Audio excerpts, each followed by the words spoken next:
Hey, we all have to agree to being recorded.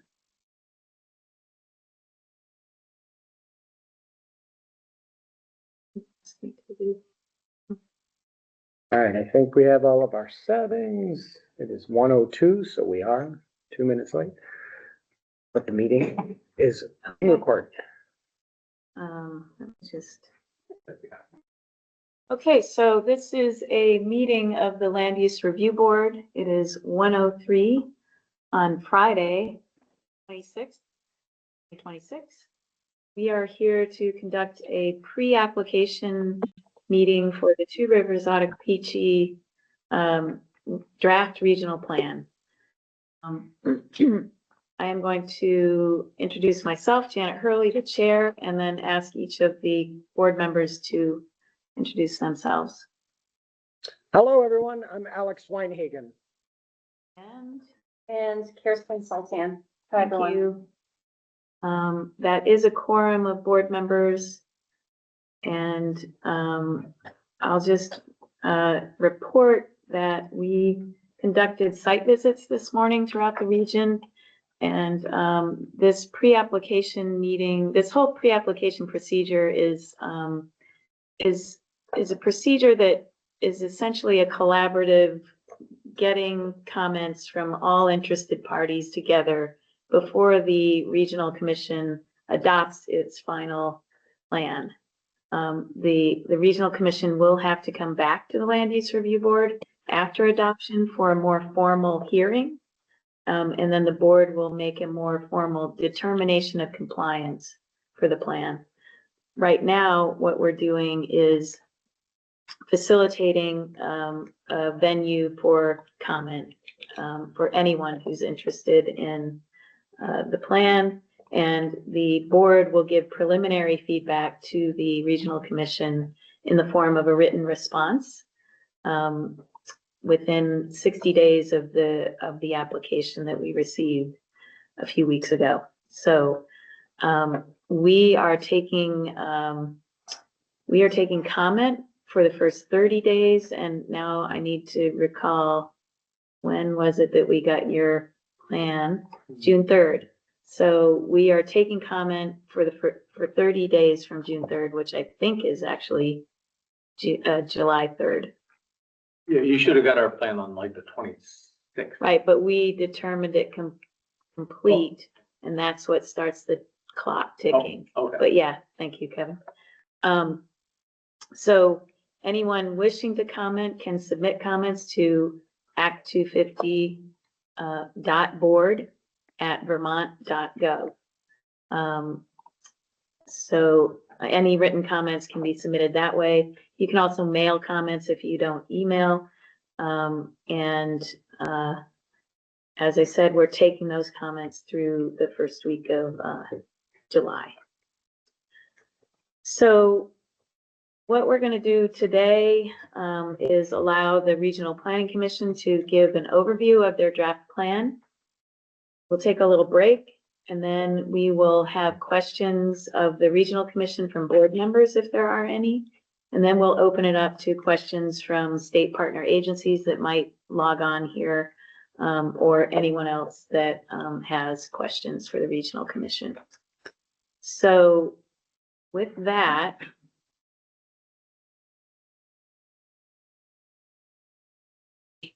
allow Two Rivers Ottauquechee to give their overview. Okay. I think I just want to clarify that we are a 5-member board. You only see 3 of us here today. Oh, Brooke is here online. Sorry, Brooke. Part of the reason is just, people having other obligations. But I think it's important to note that a week or so ago, we recognized that we received a lot of applications from regional commissions all at the same time. And there's some question about whether we have the capacity to, for all 5 of us to be fully, deeply involved in all of those at the same time. And so we've tried to identify 3 board members that will take the lead on each one. And you are looking at the 3 that are doing that in the room right now, but I appreciate Brooke being here online. as well. And since Brooke is here, Brooke, can you just introduce yourself?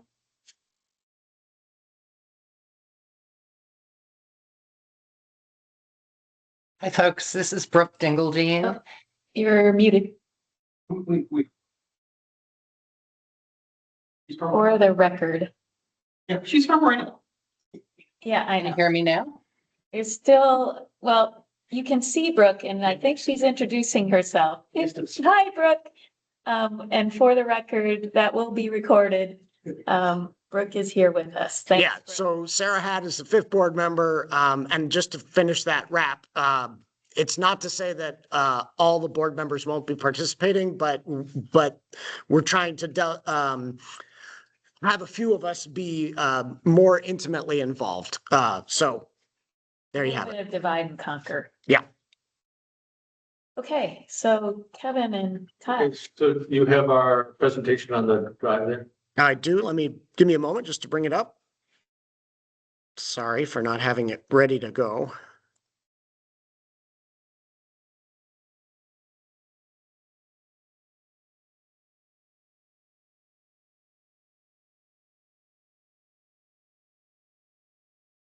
It has a relatively obvious name, I think, like presentation to the board or something. Yes, as soon as my computer recognizes your thumb drive, I'll be able to find it. But at the moment, it's a blue spinning wheel, so Uh-oh. it's not seeing it quite yet.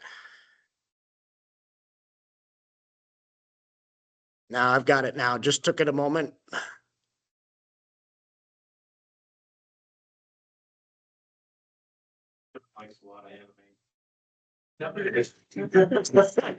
Used to, we had to put the kibosh up. It does have pictures, so it's a 45 meg file. Animation. Excellent. I'm just gonna save it to the hard drive so it runs better as opposed to the thumb drive. And then we'll be good to go. Brooke, can we hear you now? Can you hear me now? I can. Oh, we heard just a little snippet. Okay, because I am not No. seeing I'm not seeing the room any longer, only If I could read Alex. lips, I could tell what you were saying. Janet, can you hear me okay? Rebecca, if you're still there, can you just say hello again to confirm that the audio problem is not on our end? Yes, so I am talking. Can you hear me? Uh-oh. So Rebecca? I'm here, I'm talking. I'm gonna Oh. chat something to You could ask you. Faith. Sounds like it is on our end. Yeah. We did, yeah. Right, So, but now it seems like we've lost. yeah, so hold on a moment. We'll do more technical troubleshooting here. It bounds to the TV. It's Let me just turn the TV volume up. Sometimes happens, but Yep, you're right. It bounced to the wrong. Yeah, so it bounced to the TV. Well, no, it appears to be on the laptop, so I think it's just the Candow is having a moment. Maybe because I unplugged it. That would cause a moment.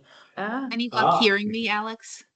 yes. Okay, Speed drive in, my bad. Sorry, everyone. okay, so So just Rebecca or give it Brooke? just give it a moment, Janet. and Okay, get the- Make sure it's automatic.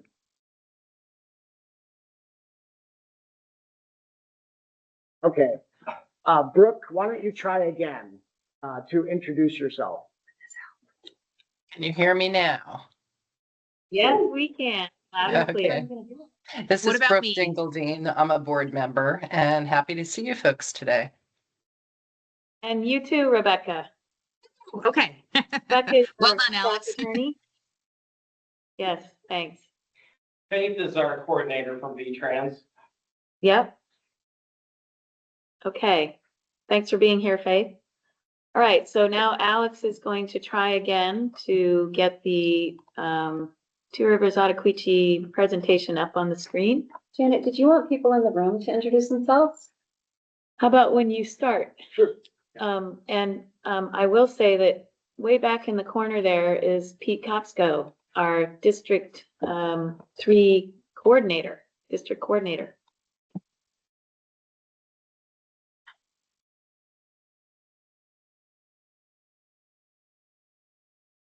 Apologies, this is a little more cumbersome than anticipated.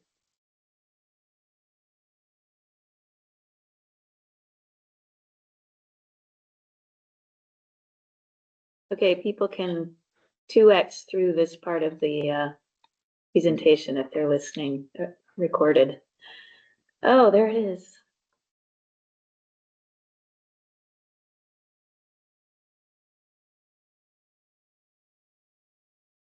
Okay.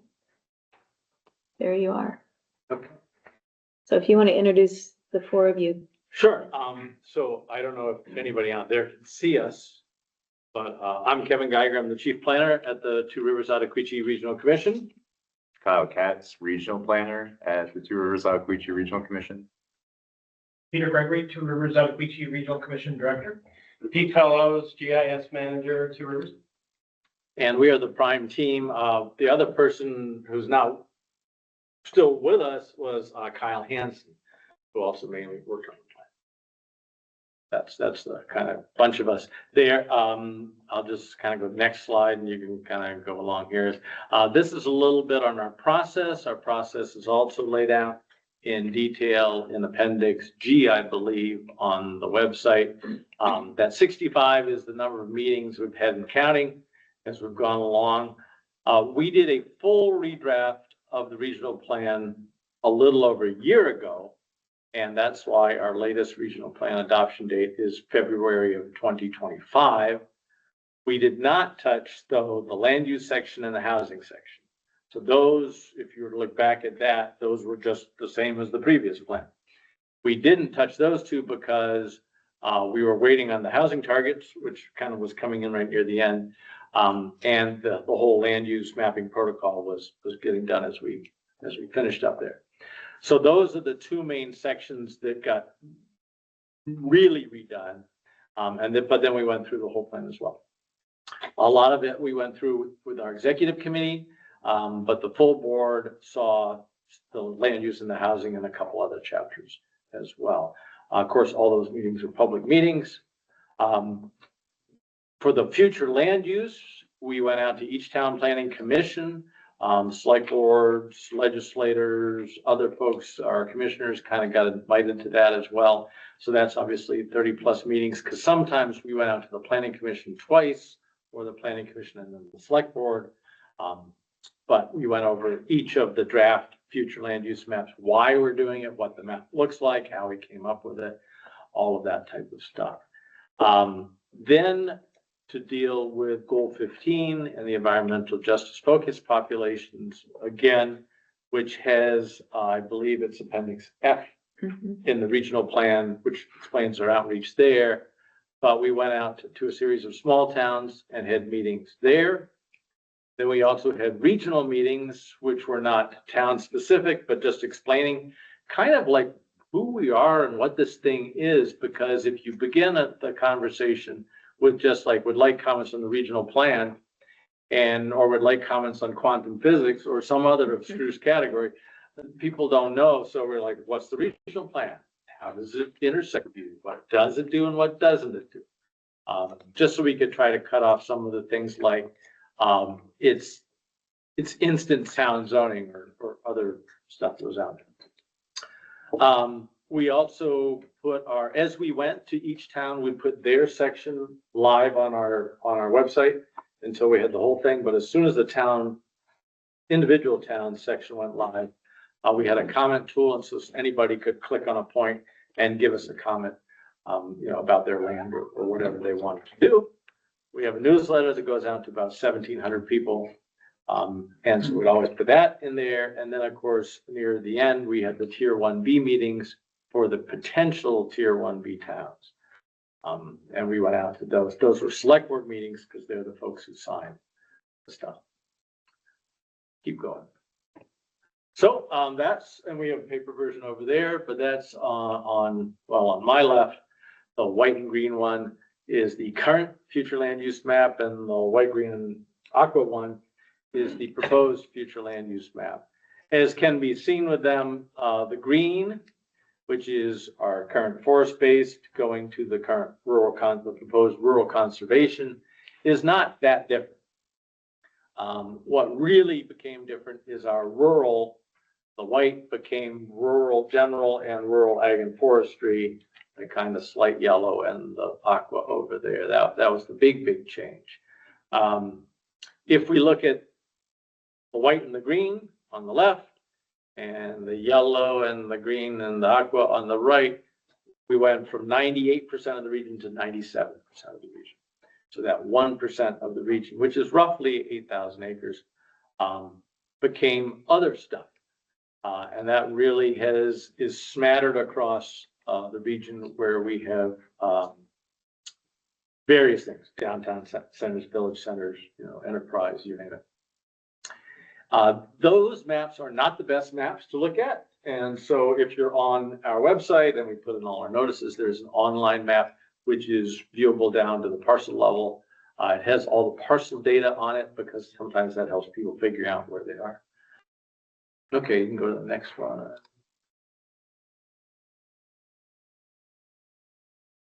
So how do we do it? Kyle and other Kyle did a lot of that. We've spent, I don't know, 600 hours or something building that map. But we did it perhaps differently than some we kind of did it in two directions. So we did it what I call from the outside in and from the inside out. So from the outside in, this is how we start everything as rural conservation, and then go, does it qualify? Nope. Rural ag and forestry doesn't qualify. Nope. Rural general, and work our way in that way. And generally using parcel lines, not always, but when we can, and that makes the most sense, we tend to use parcel boundaries because they are a findable thing. And then they can, people can understand what the whole thing means. And we smooth for continuity. Again, that top line, we're trying to be coherent at all scales. So not just at the parcel scale, but at the town scale and the regional scale, cohesive across the landscape, and coordinated with the different planning entities that are out there. Next slide. That's the stretch that we drove this morning from Randolph down to Bethel. And you can see there, most of that was rural and is now rural ag and forestry. And again, on that particular stretch, a lot of ag land in there. And so that's why that looks like that. Again, obviously the state planning goal you all know, which is compact settlements surrounded by open countryside. And so you're going to need the edge of a settlement, and then you're going to need countryside. Next slide. Here we are in Norwich. This is kind of that transect idea of less development out there in rural conservation. And then as we move in, each section gets more and more development until you're in this case, a village center for Norwich, which is as much as you can fit, folks. We have no limitations in any policy, shape, or form on how dense you want to go there. Next slide. So again, from the village side, we went from the existing village outward. And we started, of course, with our legacies. I think we're probably less aggressive than some regions, in that 3/4 of our areas are designated legacy areas. That's on the villages. So a lot of things were already there in one shape or form. And they basically got bigger to meet the housing targets. That is why they went out and out and out until we were satisfied that they would meet the housing targets. And those bounds I think the next slide, or sooner or later, we'll talk about housing. Oh, there's our slide on housing targets. This is that diagram is in the regional plan there. The law is that we have to be planned to accommodate a substantial majority, depending upon the service and stuff. That was either 55, 60, or 65% of the town number. We prorated it across all our towns based upon population, and then we weighted it up more if you had access to the interstate or infrastructure. But you can see again, Hartford and Randolph, two of the towns we were in today, that's 31% of the regional housing target right there. And everything gets out, it gets pretty dinky in the dinky towns. And again, as we tell people, because they're like, well, we say, this doesn't build housing. It doesn't guarantee that housing is built. It just creates the space and the momentum, hopefully, for people to address identified housing needs. That is the high, we use the high estimate for 2030 because we believe the high estimate is actually very low. Next slide. I'll let Kyle talk about this a little bit in your spreadsheets on the next slide too. Okay. But this is for sure, just to give you an example of a relatively simple village center and how we did the calculations. So with Versure, we're looking at 55% of the housing target being in Versure's village center. That comes out to roughly 17 housing units in the village center. Versure has certain constraints. It has some floodplain, river corridor, and some steep slopes. So when we're looking at accommodating new housing, we're taking these constraints into consideration. We're also taking into consideration poor soils, if there are rights of way, and we go parcel by parcel and create just a development envelope where we measure the area, excluding those constraints that I've mentioned. We measure that acreage. If there's an existing house, we account for that. And we tabulate the potential housing units that can fit on that lot accordingly. So we use an estimate of 1 unit per acre. Because where you can have a single family home, you can have a duplex, but we expect that developers, people will be putting in single family homes in a much higher proportion than duplexes. So that's the reality. And we try to give a certain buffer as well, because there may be constraints we don't know about. And so we don't say, all right, we hit 17, we're good.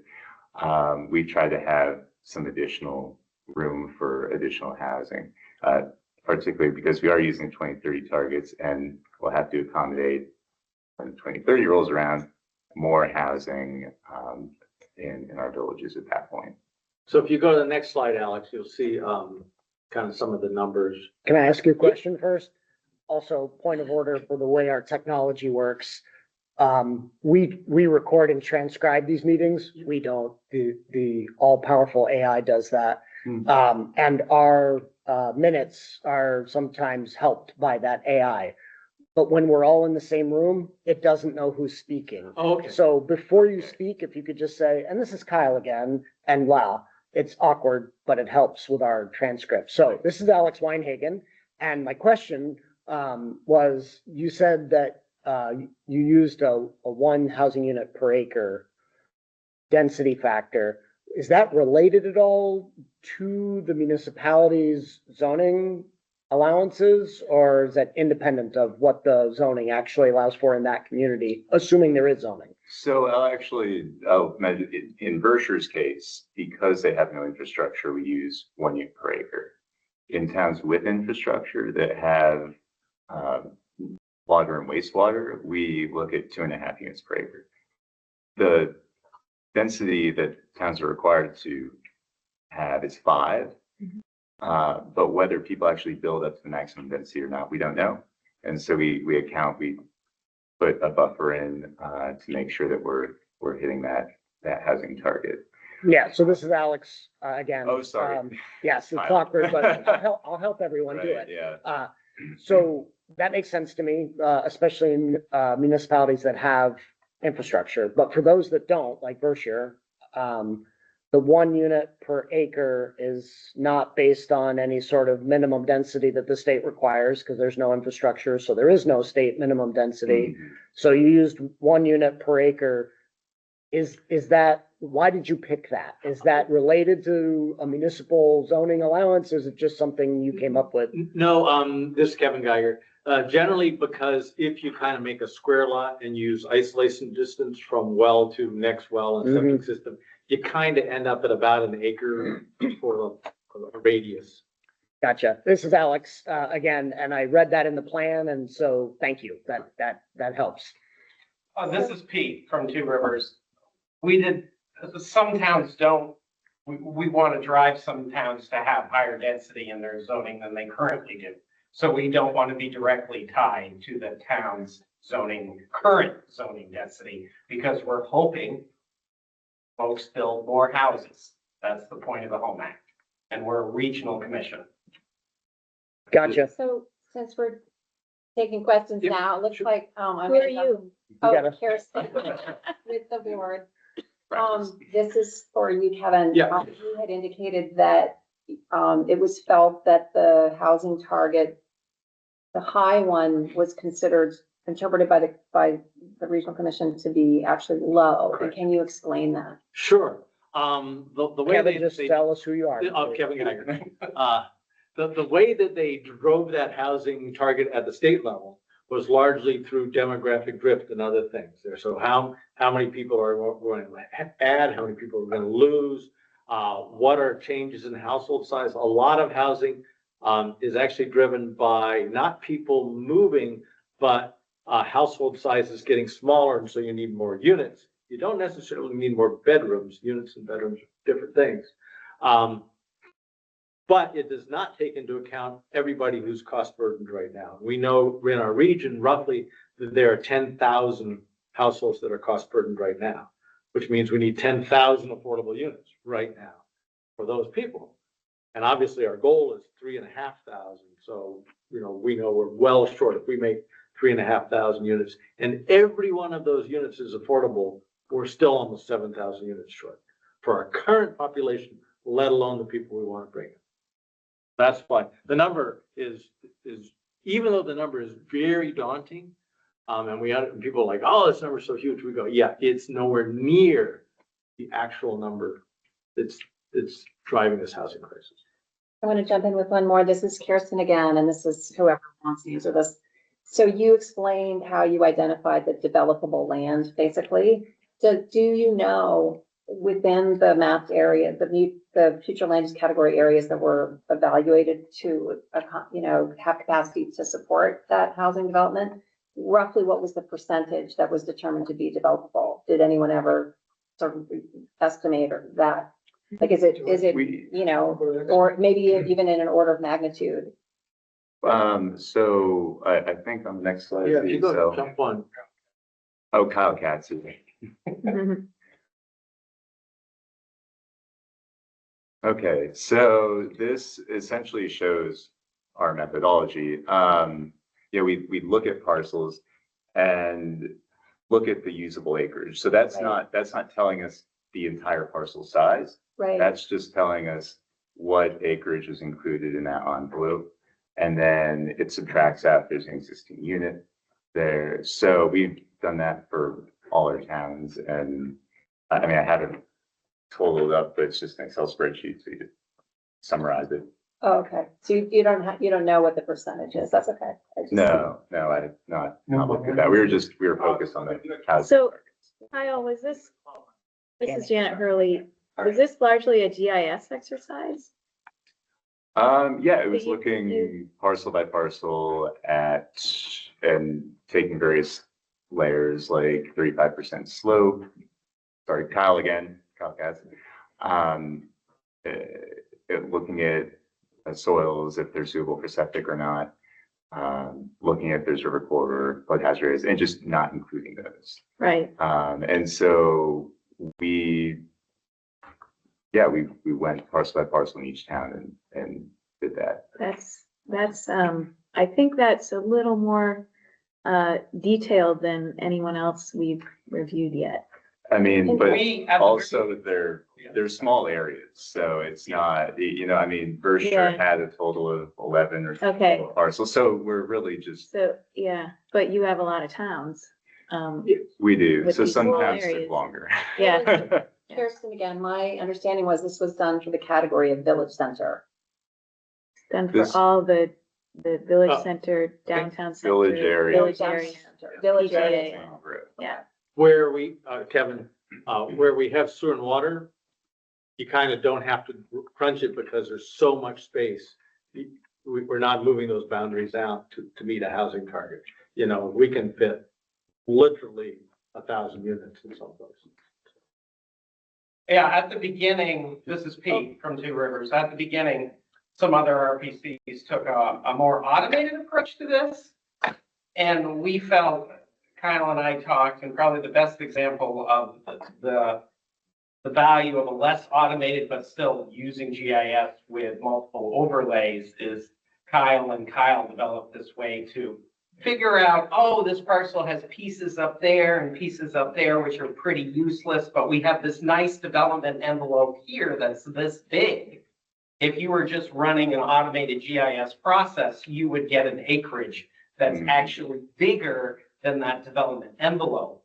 So sometimes these days, it's still nice to do things, you know, with technology value adding, but still do a lot of kind of manual checking, which is the process we use.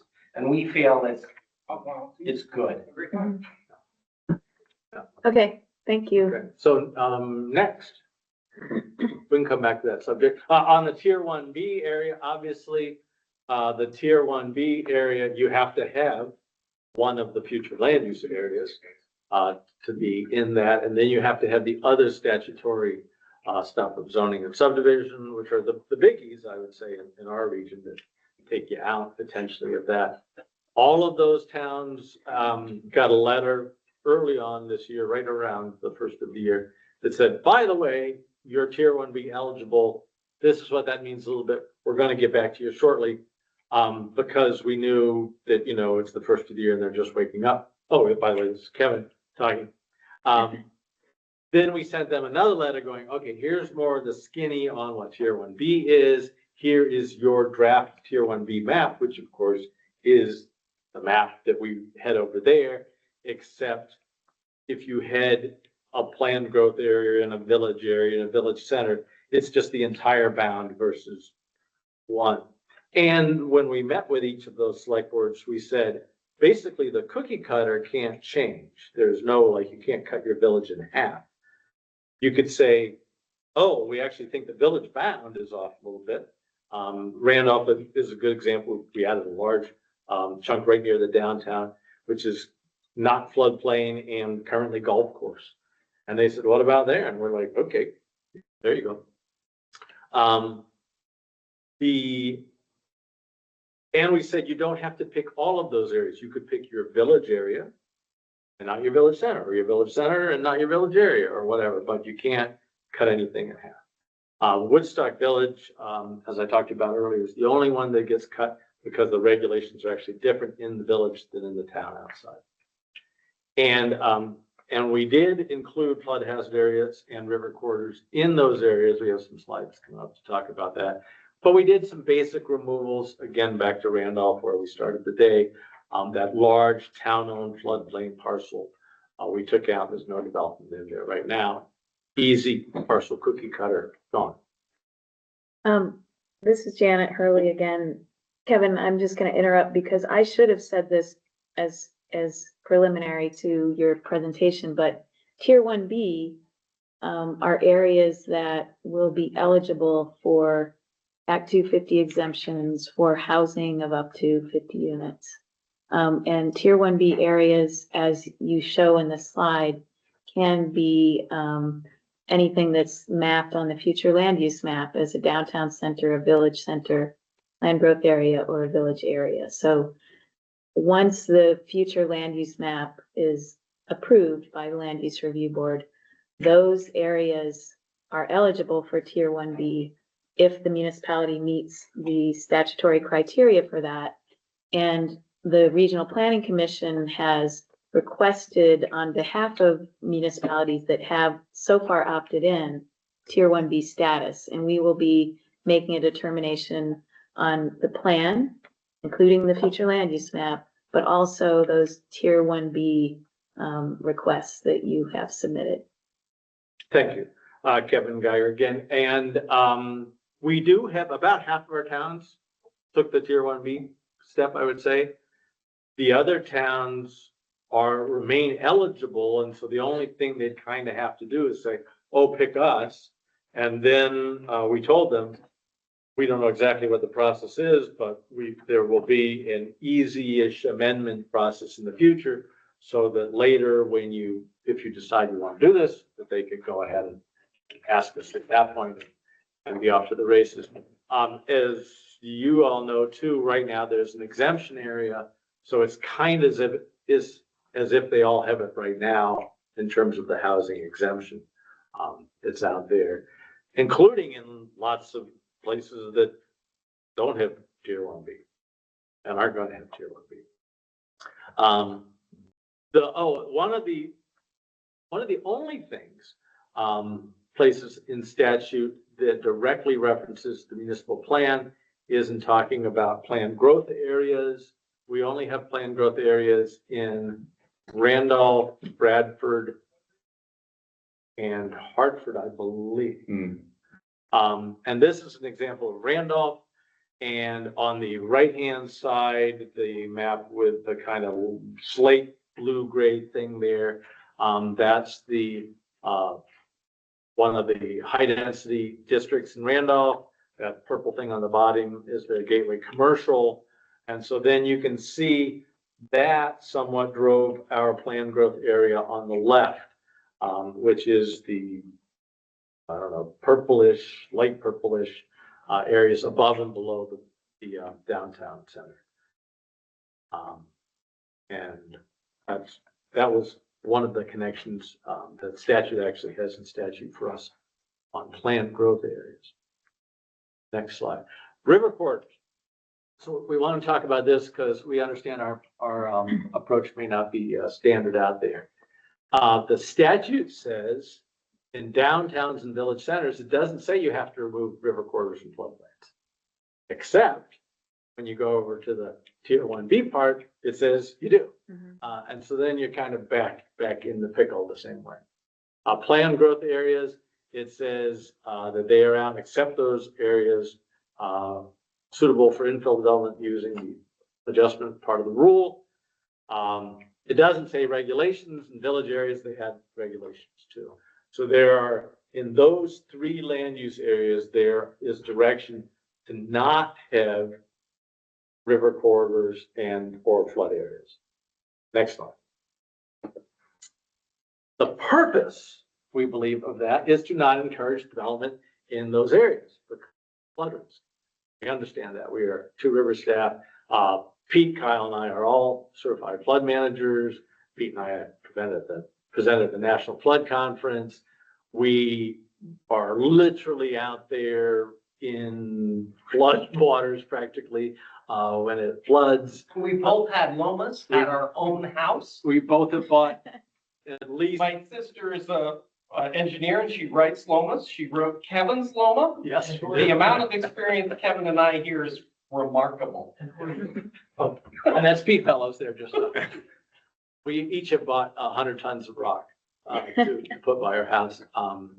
And so this is back to an example in Randolph where we have a parcel, undeveloped parcel, nothing in it. It's long enough that the infill procedure wouldn't connect the dots between everything. We took that out. At the top of that, we have the Prince Street development, or we have bowling alley and restaurants, some other things down there, clearly in the flood zone, and in the river corridor, also clearly there, also clearly you wouldn't take that out using the infill procedure. So we don't take it out. Whether or not there's like a sliver in the back of that is a different thing. So we removed lands on an obvious scale. Should you all find lands, and you mentioned, Kristen, that there may be a PGA area where you have a question. But should you find lands where you go, oh, there's a big chunk and why don't we take that out? Definitely let us know. We've, like any document, you look at 100 times, you're like, okay, I'm sure there are things we've missed. Next slide. So we think we have hit an equivalency as to try to meet what the statute wants to do by effectively removing things where we can using language. And again, the reason one has a future land use area is so you can apply policy language to it. That's why we make that in the first place. And so for river corridors, we have you shall not build there, and that's a mandatory thing. So in Act 250, that works. Unless you're taking out using the infill. We use that as a way to deal with the maps that we can't change necessarily on a case-by-case basis going forward, but the procedure can take them out. So we map them as available for development, but you might not be able to do that. And then we have standards that are mandatory in all across the region, all special flood hazard areas, that they have to do no adverse impact, which would mean no net fill amongst other things. They have to have 1 foot of freeboard for everything, 2 foot for critical facilities, and nothing in the FEMA floodway. That's sometimes different than the ANR floodway, but the FEMA floodway, nope, you can't build anything in there. So between those, which apply wherever the maps lie, we'll talk about maps in a second, we think we've tried to meet the intent. And so go to the next slide if you can. This is a good example. This is Woodstock. This is on your way in. You started just off the right of the map. We are off the left of the map here. But you can see the river corridor, the state bounds river corridors at railroads and state highways, but not necessarily town highways. So the river corridor comes all the way over and is bounded by US 4 there, which is Pleasant Street. But you can see all the stuffs that's in there. We got a health clinic, we got senior housing, we got you name it. Obviously, the infill procedure would throw that river corridor back to some area out there. And then we have the red hatched is the floodway and the blue is the 100-year floodplain. But all those little kind of purpley things that say Loma, Loma, Loma, Loma, Loma, Loma, are places where the map is wrong. So you can't use the map as a cookie cutter because the map is no longer the map. They just don't make a new map. That's how Lomas work out there. So that's why we say those areas, if you want to exclude flood hazard areas, those are not spatially known. They are unknowable right now, no matter how you are. So any result of using a cookie cutter, we could do a homemade one, we could use the FEMA one, any result will be wrong. Somewhere. So, somewhere, yeah. Especially, this is Pete from Two Rivers, especially near those purple Loma dots, because those purple Loma dots are either a whole parcel or a structure that has been removed from the special flood hazard area, but it's not shown on the map.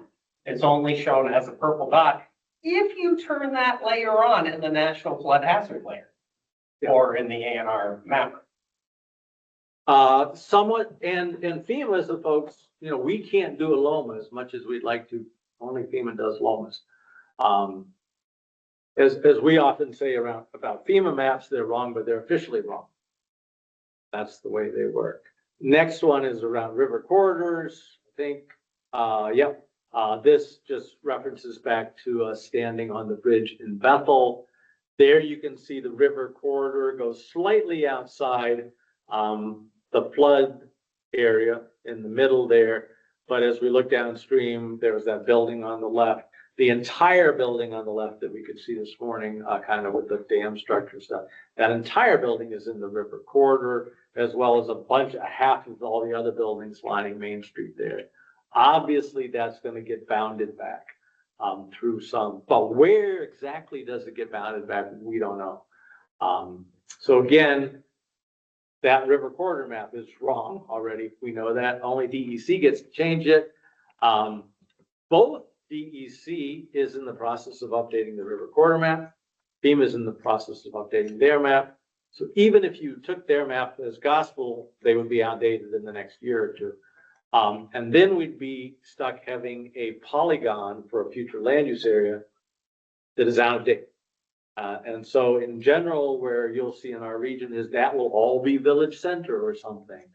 Because we felt to make that rural general or something, which says you can't have stores, low density, a whole pile of other things, wouldn't make sense to apply to something that we then later use an infill procedure to say, oh, never mind, this isn't river corridor, it's part of your downtown.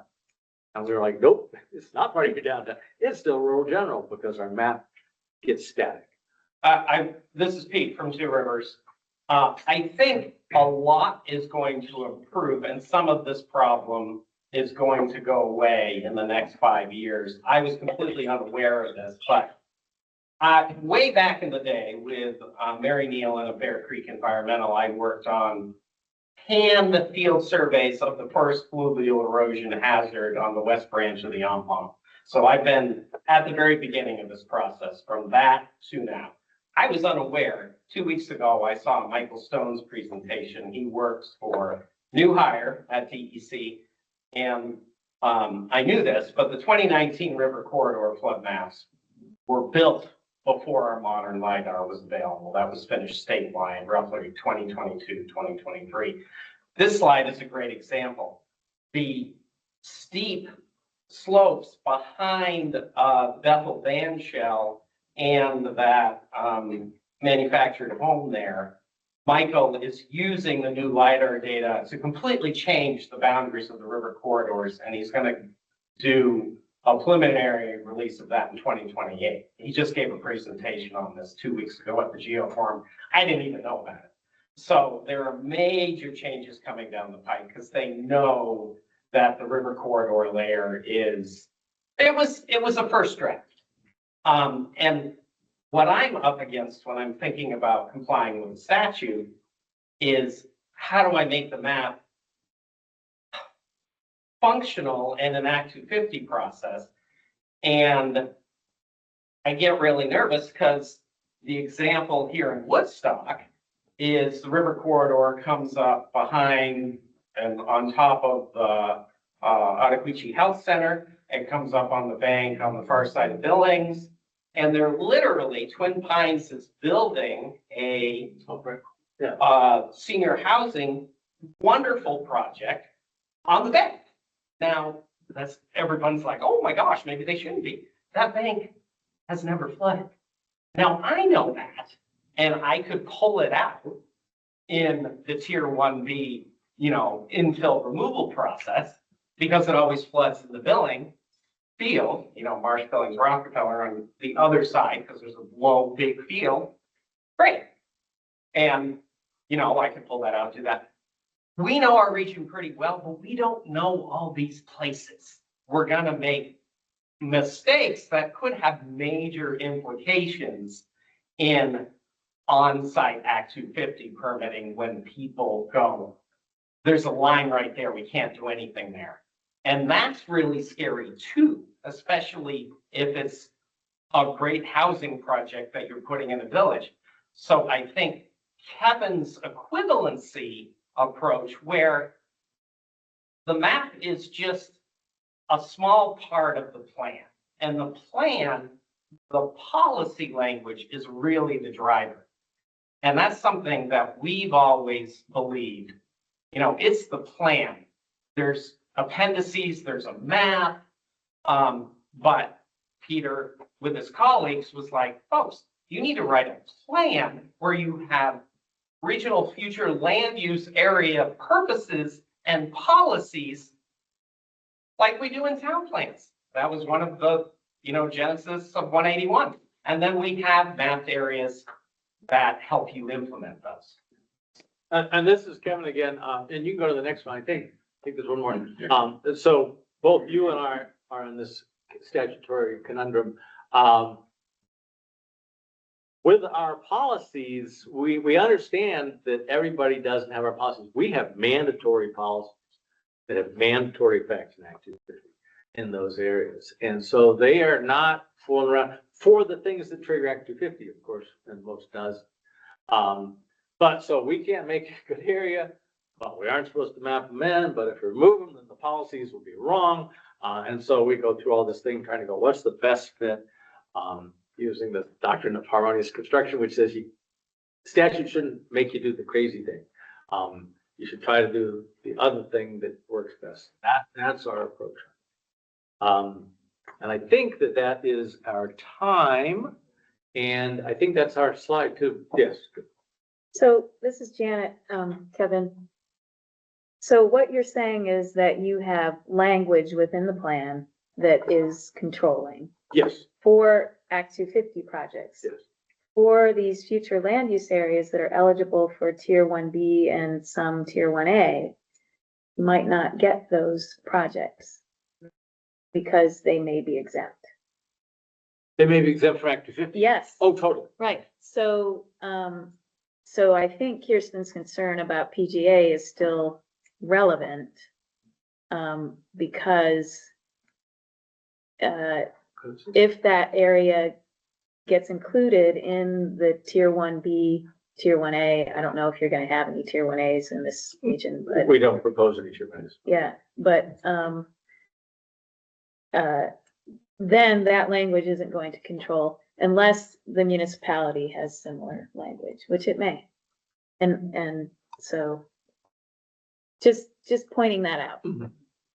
Yeah, so this is Kirsten, just to clarify too, during the site visit, I was saying that you might anticipate a question about a particular location. Yeah. That had a mapping relationship to flood hazard area, and I think I said PGA, but actually it's a village center location. Okay. Maybe when you do your overview of, I think you're gonna go through the village centers, et cetera. No, that was the entirety Oh, that's- right there, okay. but there's a Okay. whole question and answer part coming up. Yeah, so I guess while we're on the topic of flood ahead. hazard, thank you for like deciphering a complex topic that I think everyone has been wrestling with and acknowledging that, you know, you can sort of do so much with the mapping and then you've got this other policy statement. We'll have to discuss kind of where this puts everything in terms of, you know, statutory obligations and the approach taken and, but it seems This like is Pete it's from very. Two Rivers. The other thing that's coming down the road is the Flood Safety Act. Every Right. town Yes, will have river corridor regs, whether they like it or not. So that addresses your concern completely. I haven't articulated any specific concern, just to be clear. I'm just acknowledging that you've taken a complex area of this planning and mapping and you've taken a certain approach to it. And I appreciate actually that, you know, you looked at it in a way that fits within the realm of planning but also the sort of the implementation piece. And I sort of agree with what Janet is I think sort of flagging as, okay, so you've got the policy statement that would apply to Act 250 projects, but with the Tier 1Bs and the up to 50 units of housing exemptions and any Tier 1A areas that come along, like where is that going to put things on the implementation side? Correct. I appreciate what you're saying too about, you know, the Flood Safety Act and all the mapping that's happening. And like, this is an evolving topic. So, you know, the work to redo the river corridors based on LiDAR, I mean, it's sort of fluid. So. Yeah, and, but if there is a particular area, Well, do you both want for to? you and the entire world down there, where if somebody goes, oh, what about that spot? You know, let us know and look at. I don't know if we should do, That's this is Pete. Pete from Two Rivers, if we should do other questions, because we could spend a lot of time on this. And, Well, Pete, this is Janet Hurley. We're gonna allow the board members to ask questions Okay. now. So, and Kirsten, do you Yeah, wanna Sure, I'll jump in. continue? Yeah. So do you want to pull up the map, Alex? that we're- Sure. And if you jump to Fairleigh, so here's just a general mapping Fair. question. Okay, yeah. So the Connecticut. Yeah. like, there's no river buffer. There's no river corridor Can you for just kinda Connecticut. Talk to me a little bit about that. I mean, So we can't, because the state made that determination. there's no river corridor. Oh, here we are. right, so I'm observing, for example, like the Fairleigh Village Center, which Well, is a you wanna- legacy center. Oh, this is not, I wonder if you want to use our. No, they can, No. Alex can turn on everything. Yeah. He knows how. Yeah, I just need a moment to make this Zoom in. screen work, 'cause it's very difficult to do this up Oh, here. I should. Oh, you probably don't have it join on your this screen? I do, but it's hard, I can't make it show on my screen and that screen Oh, at the same. and everybody at the same time I because see. I have other documents up, but Yeah. anyways. Well, It's okay, just tell me where you want to go, Kirsten, Fairly. so the Fairleigh Village Center, going right there. and basically it's proposed for expansion Yeah. all around it, Mhm. including a sort of sliver that takes it right up to the edge of the river. And that was just kind of my observation that, it looks like, you know, sort of like a river buffer kind of zone that is now being designated as part of the village center. And on a map, sort of plan, regional plan kind of level, conceptually, it doesn't, to me, it's not infill area. We would have to look at the particular parcel that this is Kevin, talking about where, if we're, Or zoom in a what we're little more. connecting. Yeah, you may want For to turn it off. the I just need to share the screen so people online can see it. Hold on just a moment. Oh, I thought we were. Nope. There's no river corridor on the Connecticut. Got it. The state made that determination. Because it's a major river, their models don't. It's got flood control. Yeah, Mhm. and most of the floodplain is managed. And that bank there is super high. But again, I'm not sure I want to go either way. I'm not qualified to make a determination either way. And Okay, for well, the thanks for AI, the that's explanation. Pete again. So I'm, That's why we have policy language that pulls in qualified people. But, Kevin, so I see your point though, that the regional plan and Act 250 and the policy language don't apply at all if a project is in a tier 1B area that's housing, because Act 250 doesn't apply in that. So the only thing that they only get that tier 1B through action of the regional plan and your approval of it, Right. that gives them the PGA. Otherwise, they wouldn't have that exemption, so they wouldn't even be there in the first place. And they have to have regulations, Which they do, yeah. but, But that's why we have the Flood Safety Act. but what I was gonna say is areas of infill. Yeah. Can still build in them Correct, under the statutory language. yes. Except in PGAs, or no, even in PGAs, all of them, yes. So, yeah, as Kirsten said, we have to think about how this all fits together. So, yeah, if there's like a clear, not infill place, let us know. Okay, We have done some yeah, kind of napkin level removals. Yeah, of the Yeah. goofy, obvious places, this is Pete, sure. But when you get like, I'm just like, gee, and the other thing, thinking about like, oh, is it really our statutory job to make sure that things don't get built in the 1D exemptions once they leave Act 250? That might be stretching a statutory interpretation a little far. But that's why we have the Flood Safety Act. That's why that was written for across the strait to a state to address all river corridors and all communities who don't have river corridor regulations and all areas within those river so corridors. I'm gonna jump in here. This is Kirsten. Yeah. So in addition to that, the board has a role and a responsibility and authority to make a determination about statutory compliance. Yeah, Sure. yes, Yeah. totally understood.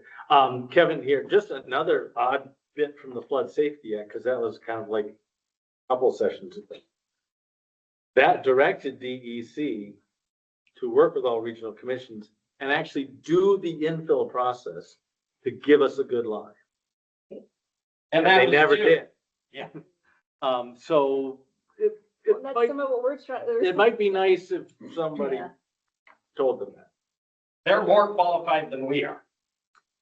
And it wouldn't be that hard in targeted areas to just, we're not saying do the whole thing, we're just Right. like, just Right. here. Kirsten, this is Alex. Was there something in Fairleigh parcel based that you wanted to look at? Because I've taken the No, it map wasn't- down. It at was this point. not parcel Okay. based, it was just the general area, like the Yeah. expansion towards. Between the edge of river and river, the. Yeah, Okay. But Um, so are we, can I ask, are we? Go ahead. Okay, Kirsten. so the other thing that, so during the site visit, I mentioned, Randolph flood hazard area for some reason, and I'm still not able to get it to come up. You indicated that there is, flood hazard area mapping for Randolph. Yeah, But you for some can't- reason, I can't see it. Because Okay. there's no digital map for Orange County. Oh, right. So you will not be able to see, if you Google like in the ANR Atlas and look at any flood thing, it'll be blank. It's never been developed. Because there's no digital. So this is Alex. The map, the site visit maps you showed cross hatching in that area. Yes. Where did that come from? That's two cartoons have been generated. Highly unofficial maps. We generated one. ANR also generated one. That's a complete Goomba made up layer. This is real because there are no digital flood insurance rate maps for Orange County. There never have been. There aren't. any. So this is Alex again. We've had that situation in other regions. And in those regions, they've either tried to digitize or We did that too. so if you have done that in a way that was helpful for you to approximate where you were going to draw these lines, it would be great if you could provide that to us as another piece of There is a layer exhibit. that Eric has available, Eric Engstrom, if you want to use that. So Eric Engstrom has it? Okay, I'd rather But- you use his than ours. right, but we need to receive the data from you. I think I used his layer. Right, so this is Janet Hurley. What we need from Two Rivers Ottaquiche is for you to submit that data layer, just as you submitted the Tier 1B data layer and the FLU data layer. It's available on ANR's layer stack. Right, but Okay. we need you to submit it as part of the record for your application. This is So- Alex. Then it will show up On our- on the future land use on- map. Yeah, in our Um, viewer. In our viewer, sorry, it'll show up in our viewer as another layer under I'm Two surprised Rivers. he doesn't have all those loaded statewide, because they did the whole state. Yeah, this is Alex again. The layer that he included in our map viewer is blank for that area. That's why Kirsten was unable to see it. I understand. Okay, we'll send you that. Thanks. Okay, thanks, Kevin. Kirsten, do you have more?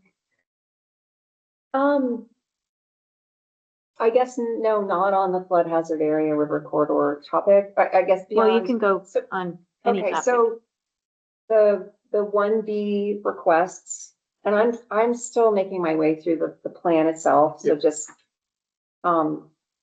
the memorandum where you've got some resolutions and you've got the form that you've used to compile various relevant information. I haven't assessed if that's sort of complete for all the towns for which you anticipate 1B requests, but it looked Yeah. maybe a little, like, are there some more that will be forthcoming? No. No, that's it. Yeah, More not times. in this year. Okay. Any more questions, Kirsten? Yeah, I guess I did have a couple questions about some of the village center areas Sure. as they've been mapped. That I was just interested to hear, from the RPC, how you feel, they meet the description for a village center. So in particular, a couple of the newer ones. Yeah. Okay. So, Sharon, for example, you just go to it on. Yeah, so this is Kevin and then Kyle will hopefully talk here. But as I mentioned during this, on the field visit a little bit, again, for some of the towns, we couldn't get enough of the housing target inside what would typically be the village center. So we had to look at field and try to find yet another place that would work a little bit. And so, And this is Janet, I'm looking at the Sharon, there are two village centers proposed, one sort of central Sharon and one southeast And they both look very linear. Is that maybe, Kirsten, part of what Yeah, I you're just was asking about? interested, to know how that map has been done in a way that, well, first of all, does it represent, mixed use center, that brings together, economic activity and community assets? And then are they, traditional, historic, central, civic centers? And explain how they meet the definition, and what's the rationale for why they're so linear? I can, Kyle Katz here, I can speak to some of that. I met with Sharon, with Kyle Hansen last summer. And one of the questions we posed to them is, well, we have these housing targets and we've, prorated them by town, and Sharon's target is X, and you have a number of geographical constraints. You have the White River, you have the interstate, you have steep slopes that go all the way up on 132. And on the other side, you have a wildlife management area. And Sharon's traditional village is already heavily built out. It has a mix of civic institutions, commercial housing, it's higher density. And so trying to fit a housing target in that space was very problematic. You see, Faybrook Road is real general. That's all very steep and already developed. We looked at that area and we're like, even if we include this, it's not adding any new housing. But further down, we call it South Sharon. You have more, you have a dense clustering of residential and some commercial. Kyle, sorry, this is Alex. Where would you like me to go on the map so you can more Sorry, effectively scroll, demonstrate? Scroll South. south. Southeast. South Sharon. There we go. Yeah, Yeah. thank you. Yeah, that's what we And call it. again, you have a very similar issue, slightly more complicated, it is very dense, but you have 89, you have Route 14, and you have the White River.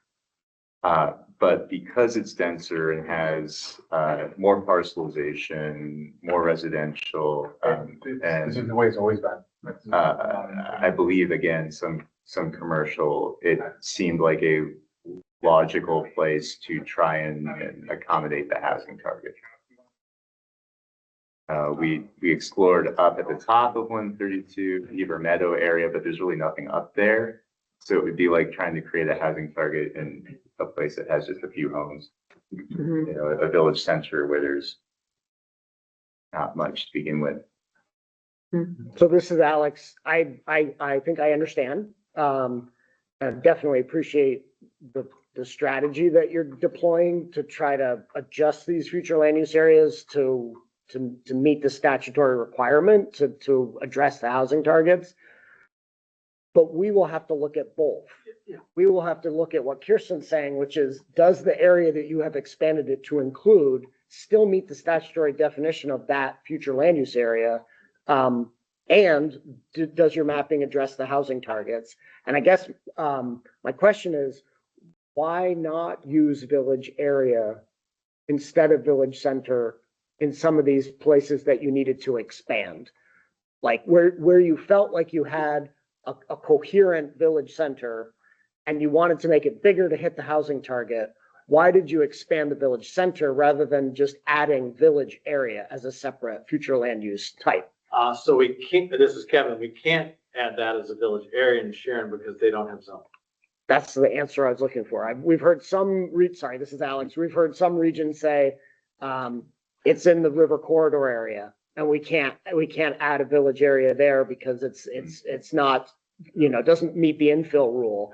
And we've had other folks say exactly what you did, that this community doesn't have the necessary regulations to qualify for a village area. So. Yeah, and back to in the original Sharon, we actually had, back in this Regular Sharon. standard Sharon Village, we started to go like that that section rural general on the south side there, or kind of, Yeah. we started to go down there and up places. And then we just felt we were getting too far out in terms of a compact settlement. And so that was our rationale about trying to at least create nodes versus just have the octopus get too big. This is Pete from Two Rivers. We've tried to get zoning in Sharon for years. They are a rough town. This is Alex. Another way of putting that is they're just not interested. Correct. I understand that. Yes. It is a choice after Yeah. all. Okay, Kirsten, any? I'm gonna, What's that? pass the baton To to Alex? you two, and if there's time and if it We can works come out, back. I may regroup on a couple Okay. of the. Alex, do you have questions? So this is Alex. I have questions on the plan, not on the future land use mapping, because that's where I spent more of my effort in the lead up to today. So I was going to defer to you. I do have a First. few map questions. Yeah. So, I would like, Two Rivers to talk a little bit about how you used, village areas in those places that did qualify for village areas, but also where you also used planned growth, or where those village areas don't actually touch the village center. Did you have a specifics? Yes, Maybe Bradford or I think Randolph? Randolph, yes, so Randolph is one. So the downtown, it has, planned growth area on either side, on either side of the river. But then to the northwest, there are two areas that are village area. And it looks to me like they also have water and sewer. Mhm. And why not just call them planned growth area, for instance? Why are you using village area for that part of the Randolph area? This is, you could jump in here a second, Kyle. From Kevin Geiger. Our use of village area and the statute gives both you and us issues, because when you read village area, it's like Main Street surrounded by stuff, and you go, I thought that was village center. Wait a minute, what's going on here? So, because again, we have an area with policies, and how is that different than the other thing? Yeah, We tend to use village area as being dense residential donuts of sorts around core centers. And those are predominantly just almost pure residential. We don't have a policy that says you can't build commercial there, but it will be at a residential scale. So, you could fit in the corner store or whatever, out there. But, that's why we did it, based upon the current land use out there right now, the predominant land use, which is pretty dense, and sometimes the service areas that were available. Yeah, I think I'll just add. And now Kyle will talk. Oh, Kyle, yes, Kyle Katz here. I'll just add on to that around the density, because village areas don't require to have both sewer and water. They often are in towns that they can be in towns where you don't have that infrastructure, so they end up being less dense in those areas. And so for us, it tends to be this more residential, maybe slightly less dense than that downtown center or that planned growth area where you're looking to have maybe much higher density in the near future, hopefully. And so for it to kind of align across towns more accurately as well as an area, it focused more on the residential scale, and slightly less dense than the planned growth, which would have more infrastructure, more connectivity, more transit options, things of that nature. And this is Kevin, back to one slide during our presentation. If you look at the town plan, the PGA doesn't go out there that far in that northwest. PPA. The planned growth area. Oh, PGA. Okay, And that the town plan future land use area does not kind of hit all of those sections over there in the west. This is Alex, and you pointed out during your presentation on that slide that the statute says it should or must. Yeah, that's the only place statute actually, in statute on our future land use area says, go see town plan. This is Alex. We've been going to see town plan on just about everything, not just planned growth areas, when we had a question mark in our mind, you know? So I appreciate that statutory reference that you called out for planned growth areas. Because we have had this issue that Janet is raising, about mixing and matching planned growth areas and village areas around the same center, and whether that's appropriate and whether it should all be one or the other. And yeah, it's complicated. Like you said, the statutory chasing your tail issue is real. so I have a handful of map questions, and maybe I'll just go through my list. This is Janet Hurley. And one was that Hartford has very extensive sewer and water services expanding far outside the identified village area and center. And was further expansion of the village center and village area considered there? Where does it? I thought it was Hartford. Yeah. I'm Did just I write the wondering. wrong Bill, town down? Just a sec. They may need the section. Okay, yeah, Hartford, let me, So Janet, And this we is Alex. On screen, I'm showing the Hartford area Yeah. with the sewer service area showing. Right. I don't know if that's helpful. yeah, For your so point. it sort of speaks to something that Kevin was talking about during our site visit in Norwich. That there is an area in Norwich which could support denser housing because it can access the Hartford sewer. So in any case, can you turn that on again, Alan? Yeah. And is it water on? So this is Kevin, I would say the biggest area that is not included is kind of the hill north of the VA. Yeah, Okay. but that's like a big. Like right in here. Yes. I can't That's really map do rural anything up general. there. And That is a massive piece of rock. Yeah, it's a giant rock. It's a Okay, giant rock, okay, trust me. Yeah, it's like if you drive 91 there, it's this giant hillside, very steep. okay, helpful. Then I also, when we were at the Ace Hardware here in Woodstock, this is Janet Hurley. The South Woodstock Village Center extends all the way down to the Vermont Horse Country Store or County Store, which is it?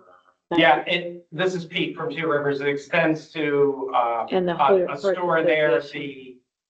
the South Woodstock Fire Department and, Oh, the the Edge fire of Green Mountain Horse Association, which is a Right, national destination. and so my question is there a pedestrian friendly something that knits that area with the horse oriented? People walk it, Yeah, they probably, it's not great, yeah, but this is Pete from Two Rivers. It's got kind of a shoulder and they can kind of get off and walk up the side of Morgan Hill and then walk through the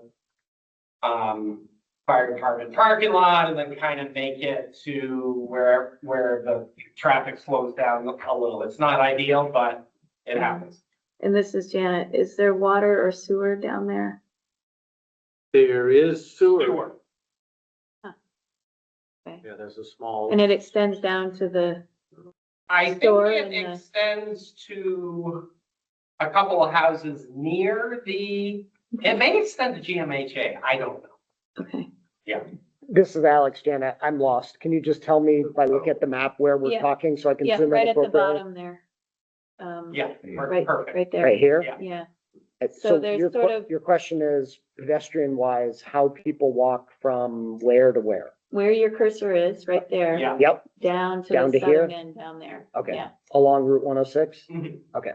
This is Pete from Two Rivers. There's a general store that's active there. And then when people are up for a major GMHA event, they will walk up there to get Okay. bevies and. Now if we go to Bradford, Bradford. um, there, there's both PGA and village area. This is Janet again for the AI. And the planned growth area is not in sewer or water service area. Are there plans to extend it to that area There is sewer and water throughout that area. throughout the planned growth area? Yeah. Maybe we have old data. Yes. Yeah, it goes well south of Route 25. Okay, This is Pete from Two Rivers. Yes, I think Hank has the new data, but Hank from A&R. But there was, right when I started here, there was the sewer extension into the lower plain. Peter knows when that is. Yeah, it goes basically down to the end of the transition. Almost to 25. okay. The reason there was a question with the town of Kevin Geiger about why we have the transition and why we didn't just go PGA all the way down. Right, And that was a pedestrian thing, is we felt like, well, you could get to the village, but at a certain point, going down too far, we don't get all the way up to the village. And the existing uses a little bit there. It's one of those things also where we said, over time, you do a bunch of stuff, maybe then you need more room, but right now there's loads of room up there. They did a study with DNK that actually kind of did a build out up in that area, which show it had a relatively dense, pretty full lot type stuff. And Yeah, this is Pete from Two Rivers. For that. The DNK study actually put a new road in between the rail line and Route 5 and built it out with dense housing and stuff. And it was great, but kind of freaked the town out. Go ahead, I can Kyle. just add on to Kyle Katz here. We received comments from the town, specifically as well on Saddleback Road, which is on Route 25 south where that village area is. it doesn't have a name on the map. It doesn't have a name Just at on the the bottom, map, but it's where that pink area is Yeah. right there. Mhm. And obviously it has to be connected. And so looking, you have that very big flat field on at the other side that potentially could be suitable for residential and create the connectivity needed to allow for that village area to be there. So we didn't have village area in that area first, and then at the town's request, we added that. So this is Alex, just to get to Janet's point. Why the difference between village area and planned growth area in this portion that we're just discussing? I know one is on Route 5, so there's more mixed use, but it looks like there's a large field there. There's nothing there right now. So what, is it informed by the town's zoning, or why isn't that all just planned growth area? I have a hunch. I have a hunch too. Do you want to answer, Kevin? No, I'm good. You go first, Kyle. I mean, we're heavily focused on housing and meeting the housing targets, and village areas are, at least for the regional plan, are more focused on housing, whereas planned growth area, you get, at least in how we're using it, tends to be denser and is also suitable for housing, but could have other stuff there too. That and, So can village area. yeah. Yeah. So, yeah, I A little bit think of you're, background on this for Bradford and Two Rivers. Pete, Pete from Two Rivers. That empty field there is owned by the development corporation, and they might want to do things with it other than housing. and they're not sure if they want to convert it yet. So this was a bit of a compromise Okay, to not scare them off and hopefully get them to do things with like Tier 1B, which they did not do just to spite us. so this is Janet. I'll just explain that when we write these pre-application responses, we've often been assessing whether something meets the statutory requirements. And if we're not able to make an assessment, we'll say, we need more information. And so we might be asking for more information on some of this. Sure. And Janet, if I can add, Kyle. Kyle, the requirements for planned growth areas tend to be much more extensive around multimodal transit and Mhm. pedestrian oriented development. There's a little bit of that in village area, but not as much. Right, So this whole area on the west side is not it's not connected to, as connected to the planned growth area as it is to through kind of plateau, like Delaney or sorry, is it Creamery above, Road. is there like a ridge or something? Yeah, a super big bridge. Okay, And so the access would be through Creamery Road more likely than Oh, the yeah. other way. I see. Yeah, you can't really, Kevin, you can't really go from Route 5 west into that. Yeah, Yeah. I remember that coming up as an Yeah, issue I- of connectivity. Turning the LiDAR 1-footers on this. Yeah. Yeah. This is Okay. Kevin. I've also just pulled up because I was wondering, I'm like, what does their future land use map look like? And so their future land use map does bound, not that field kind of goes over with the with other the plan area. growth. But all of that plateau and stuff. And so one of the reasons we did the field was we wanted to connect that lower road area with the plateau area and didn't want to just have them be orphaned. And so we used the field as the connector. Yeah, mainly, Area. this is Pete, the town is of two minds about that and pushing it into the other area Hmm. with a lot more development potential Okay, made them nervous. I'm gonna keep going. Yeah. Did we talk about Fairleigh already? I think we It did. was used as an example. We Yeah, didn't speak and- about it but I think- specifically.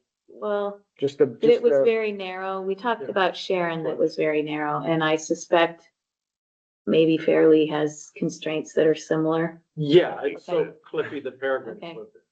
Um, Falling rocks on They do. 91, Okay, There's a great, And then- great hike and view. that's a constraint. and we kind of talked about this a little bit, but there are a lot of village centers with no proposed village area or planned growth area Right. around them. Yes. Is that zoning? Is it lack of zoning? Is it physical constraints like steep slopes and rivers?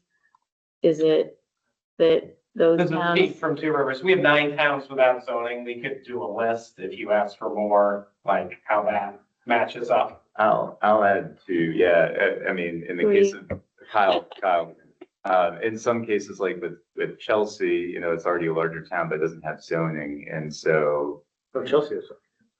oh, sorry, but we weren't able to do the village areas Cool. because they don't have subdivision. Because they don't. Oh, yeah, So, Mhm. yeah, where they don't have both, we were constrained in terms of not being able to do like the town, village areas. the town of Woodstock Right, doesn't have. Right, subdivision. and then in a lot of the other towns, they're often so small that it just, and I think 17 of our town, we have the graphic where 17 of the towns have just a fraction of the housing target. And so in many towns, it doesn't make sense to have a village area because putting in the village center is already quite small as it is, and there's not really a village necessarily to make a village area around, or residential areas beyond that. Yeah, this is Pete from Two Rivers. I don't know if it was in the pre-app, but I'm just thinking about a nice table. Like towns with zoning and subdivision, or towns we have several towns with just subdivision, but that doesn't meet the point of the statute. like doing a table of that and then what they have for land use types. And then you'll be like, oh, this town can't have that. Mhm. That's why they don't. I mean, there are those layers you can turn on in the viewer, but it's a pain in the butt. It would be nice to have a table. This is Kevin. I would say in general for our smaller towns, especially the towns with legacies, you go, there's a center that's big enough. It doesn't make sense to do 3 houses at the edges of village areas. Mhm. It's already pretty compacted. Okay. And it's a mix. Last, map question. The Wells River Village Center narrowly extends into Rygate, Oh, the Yeah. little one. Yeah. Yes, Yeah. where it seems to be completely surrounded by forested area. yes. So, why did that happen? Is it some sort of coordinating Yeah, so with if you're, MBDA? We talked. do you have an NPDA's map? Yeah, Yeah. we do. So there, you'll see it's, Yeah. just look keep at that. going up that See way that, on the Alex? map, Alex. Yeah, hold on just a moment. You said something about NDA, so I figured I'd put those. But is he talking about South an Rygate or NVDA. North Gotcha. and Wells River? Go No. west, Go- Yeah, we're going to Rygate. go No, west. Keep That's- going, west. keep no. going. Oh, That's no, it right Janet there. wants to be in Wells. Oh, River. you're, That's what I'm talking you're about. talking where the east, divide- East Riding. Right there, Okay, right 'cause there's there, another East one. Rygate. right there. Yeah, we're connecting. Hmm. That's not ours up there. I know it's not. I'm wondering, was there coordination? with Oh, yeah. MBDA about this? Yeah. We worked with an NVDA on all the regional planning commissions around us. That was mainly Kyle Hansen, who Yeah. he met with all the Liam's great. Somebody caught, okay. neighboring. And this is actually, in general, it's just wood, but East Rygate and South Rygate, are one of the few places where things actually do connect right across. Yeah. And like if you're there, you don't think you went into a different town. But yeah, we had these conversations before Kyle left. So it was last summer, spring, summer. Mhm. Yeah. And this isn't a future land use map question, just a map question or a map comment. You have maps linked sort of somewhere, but you don't really refer to them in the narrative very much at all. And it seems like it would be helpful if you did. You said that's shown on map 5 or, or whatever map it is. You So- mean in the text of the Yeah, plan? so that might be what we might call an advisory Oh, sure. recommendation. Yeah, is because we to have a make- pile of links. Make, reference your maps within the narrative when the maps are illustrating what you're talking about. Thank you, this kind of thing. That may just be a artifact. We have, as you've seen in the text, we have a zillion links. That may be an artifact of we didn't have the thing posted Yeah, to do the link to Yeah. when we built the text. right. And I did find a couple of links that were Oh, could we? bad. Oh, yeah. So since you have so many links, it's gonna be hard, but you might wanna check them all Hmm. before the final. Like in one of them references a federal website and Oh. the feds have changed the name of the program that you're referencing because, it sounded a little too PC. So, so there are things like that that have happened since you Yes. drafted. Anyway, that's Brian. that's all I have at present. Brooke, do you have questions? I have some Oh, I'm sorry. about the plan. Yeah. I was waiting for you to finish with your map questions. Brooke, do you have any map questions? Then we're gonna go to Alex. I don't have any map questions, but I do just want to say that I appreciate a lot of the questions, particularly in some of the towns that have the geographic constraints in terms of land masses and steep slopes and the interstate, such as Sharon and Fairleigh. And it was very helpful, the level of familiarity I have, because this is my home region, to appreciate the challenge of of this exercise for the regional planners. And I just want to give them a shout out because I think this was a very challenging puzzle to put together. And I do appreciate the explanations because I understand the geology of the area, and it really is quite a challenging exercise. So kudos to you, and I appreciate you articulating to the board why you ended up where you did with many of the the mapping, unique mapping issues. So thank you. And I know this is a lot of work, and I want to also congratulate you on a really concerted effort that was terrific. So Thank you, Brooke.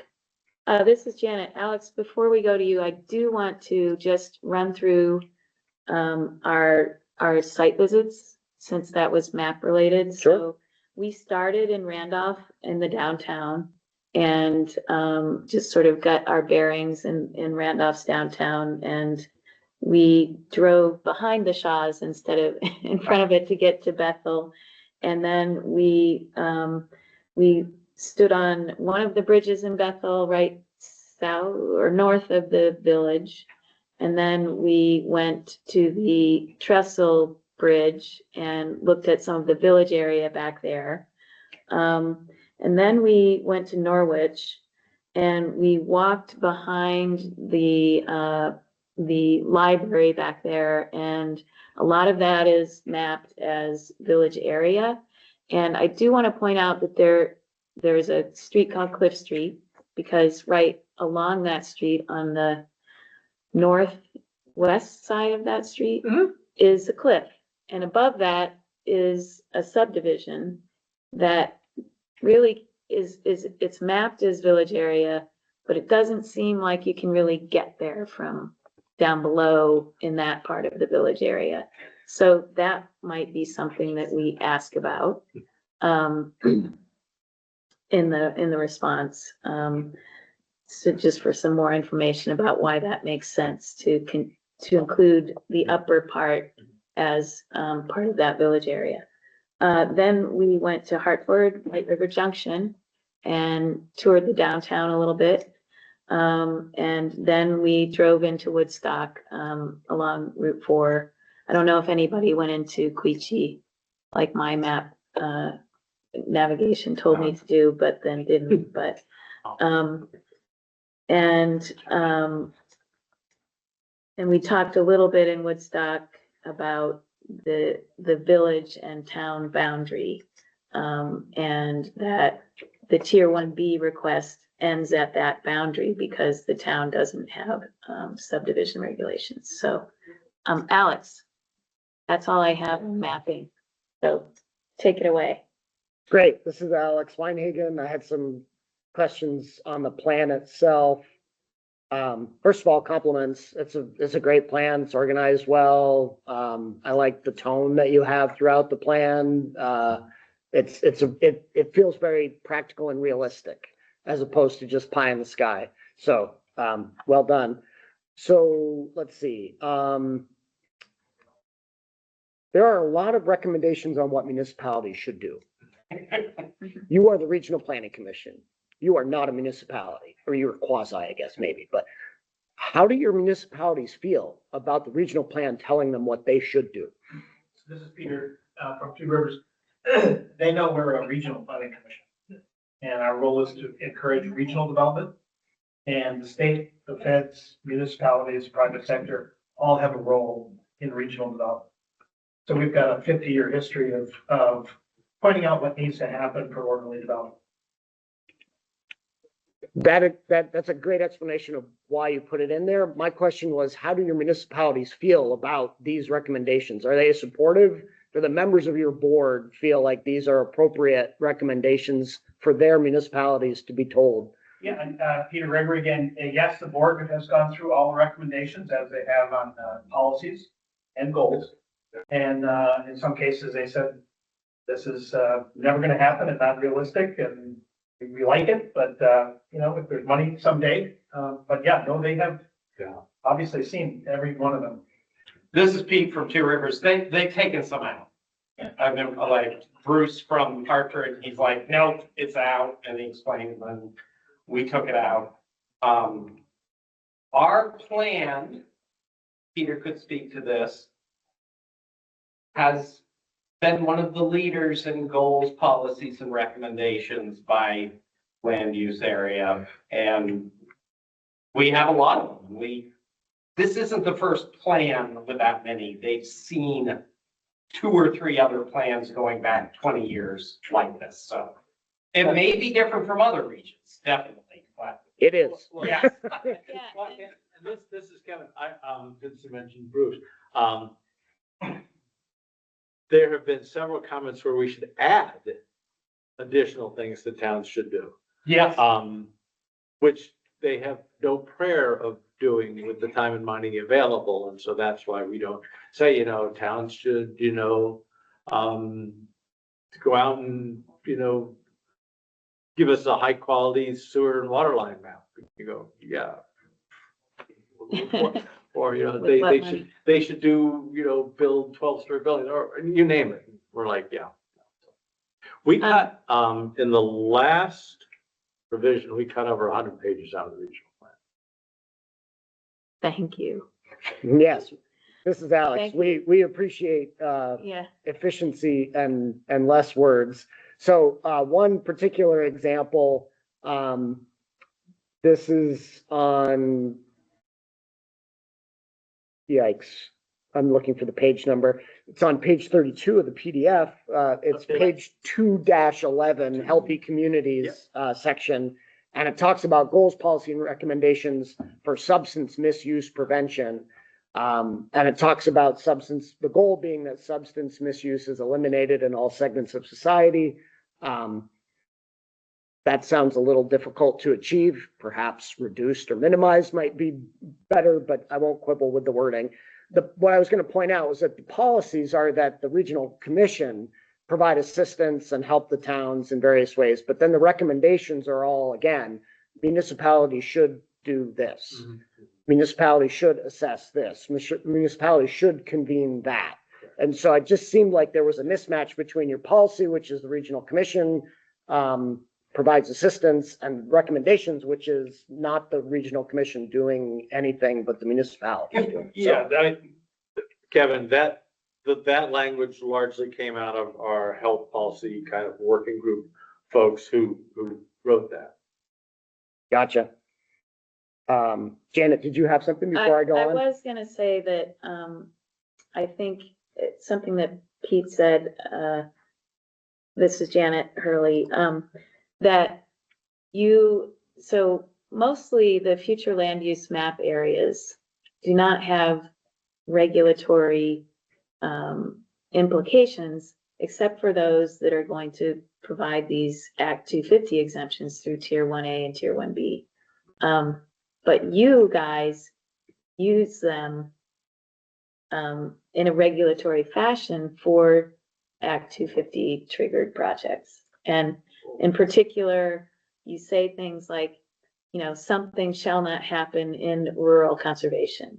Correct. This or that might not happen or shall not. And so Yeah. I noticed that that's something that other regional planning commissions are not doing. Peter Gregory, yeah, it's a good thing you point out. I mean, the statutes do require regional planning commissions to participate in Act 250 and use the regional plan in the proceedings. And Supreme Court has said that plans are of no value unless they do have policies, Mhm. and that their policies are written in a mandatory fashion Mhm. so that they have some value to those regulators. Mhm. We've taken that to heart and have been doing that aggressively, for 25 years. Unfortunately, many of my colleagues do not. Well, I think others use mandatory language, but they're not tying it to the other future land use map categories. There you go. Right there. So, I just noticed it, and, I think it's worth pointing out, but, Alex, I'm interrupting your. Yes, that's all right. You have the legal bills to prove it. Yeah. This is Alex. I noticed that as well, and I actually appreciate it. I think that it is it's a powerful tool to have these future land use areas and to have policy statements that are related to them. Do I necessarily agree with all the ones you have made in your plan? Maybe not. It's not my plan. So I'm not necessarily gonna quibble with most of them. Let's see. There are a lot of recommendations that are specific to our program. And we do more than just review regional plans. We administer and oversee the Act 250 program. And so because regional plans are important in that, there are a lot of pieces there. One of them, this is page 212, again, in the healthy community section, 2-12. There's a recommendation that says that the regional commission will provide support for development of new facilities by reviewing any potential projects before they are submitted to the district environmental commission to reduce the possibility that a permit will be denied, delayed, or heavily conditioned. How does that work logistically? We don't know about applications before they come to us. How do you? Peter Gregory again. Many times we'll get wind of projects on their own. Other times we see them start first at the local level before they seek an Act 250. So we proactively reach out and meet with applicants to talk about the regional plan. I think most large-scale development now has consultants and attorneys that understand that the regional plan exists and it's written in a way to mean something, and that we ensure that it's considered in Act 250. So we've had less and less conflict as time has gone on, because the plan we have now is really the plan we've had for 15 years, and we've been helping try to avoid conflict in our town plan reviews and in our work with applicants in their projects. Yeah. And Kevin Geiger, and as you may know, the plan also, it doesn't have quite the tight effect, but in 248 and 248 days. And so we have a solar company that the first thing they do when they think of a project is they call us and they go over the map. And like, how about you squidge it that way a little bit or whatever? And so it's cheap. By the time you paid an engineer to draw you up a plan, and we're like, hey, how about move that? That's thousands of dollars. It's much cheaper to come to us and we go like, draw over there, guys. Or, that's a giant, we won't say which one, but a developer, we're like, that's a wetland. And they're like, it's on the map. And we're like, we know it's on the map, but it's a wetland. Right. So this is Alex. Where I was going with that was less, because the language is general. And because I'm now in this Act 250 mindset, I read that to mean you're helping applicants potentially understand all of the Act 250 criteria.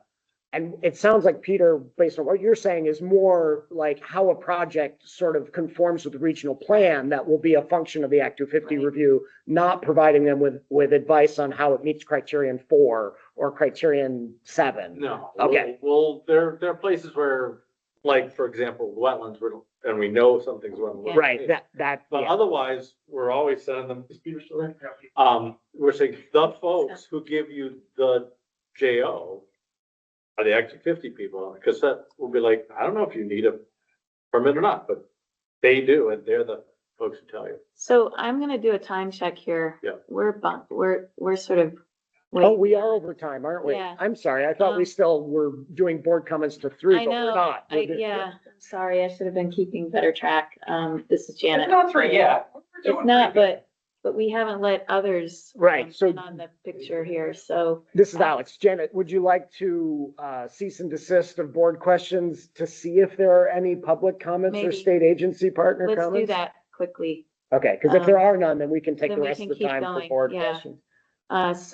This is Janet Hurley. I'm gonna ask anyone who may be online, because I know there's nobody here in the room that has questions. If anybody participating online has questions for the board or the Two Rivers Ottaquechee Regional Commission at this point.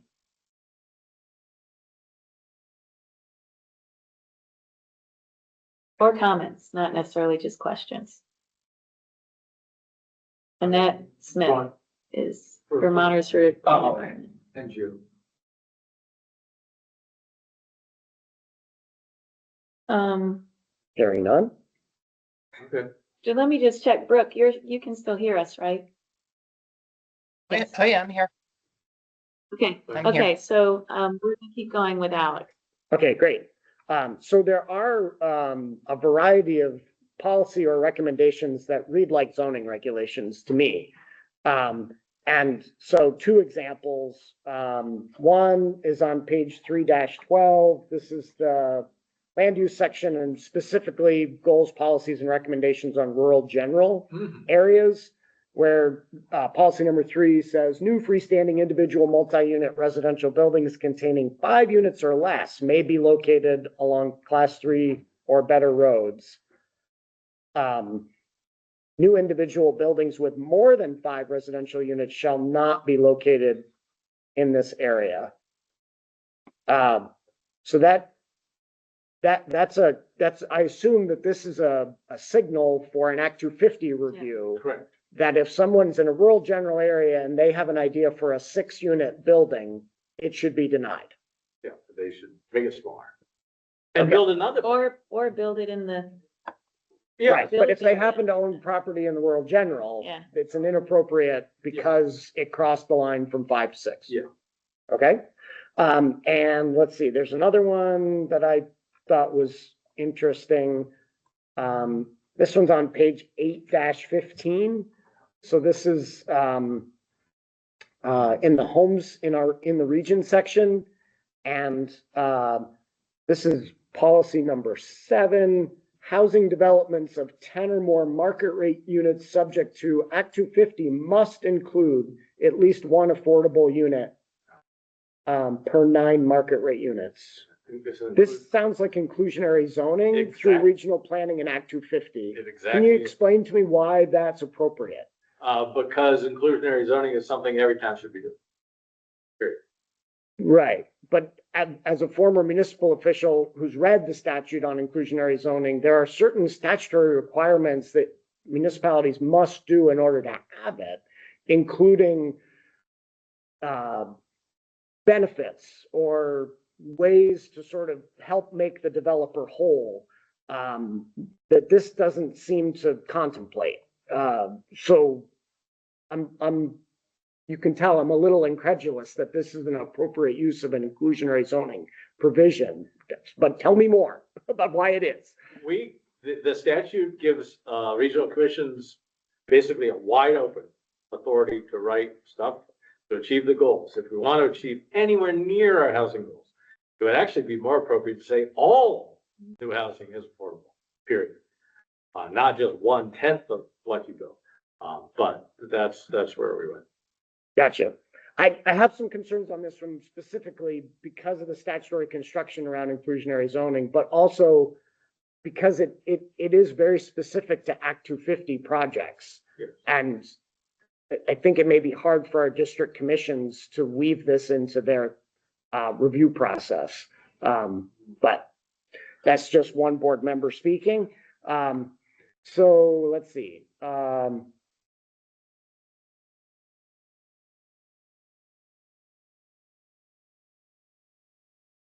So still in the homes in the region section, page 8-16.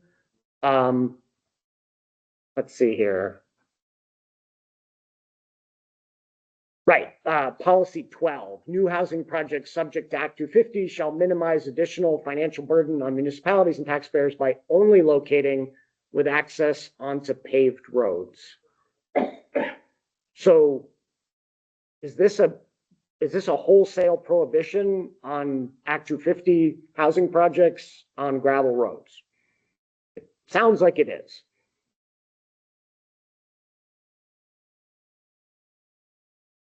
I have to think about that, but this is Kevin, but I think, yes, I think it is.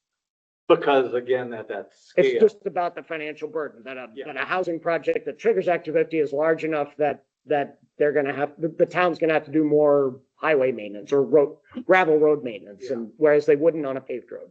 Yeah. Okay, but definitely call that out because there are places where you go, okay, for example, I'm just thinking out loud here, you could go in a rural general in some of our towns at 6. Yeah, and frankly, there are gonna be plenty of Act 250 projects that might be a permanent amendment to add a couple of houses to something that was previously jurisdictional. And so by using the term new housing developments without qualifying it, this could be a prohibition on adding one house to an existing Act 250 project that needs a permanent amendment to get that one house. Yeah. I don't think that's what you want to do. No, Uh, yeah, definitely. Okay. That's, Good point. that's, Yeah. just as a general comment to everybody out there and you, we take all comments seriously. Every comment we get gets a response. The response may be, we don't agree with you and we're not gonna do Right. anything, but, everything actually gets a response and why. And so it's really useful, including when we were doing the checklist to you all.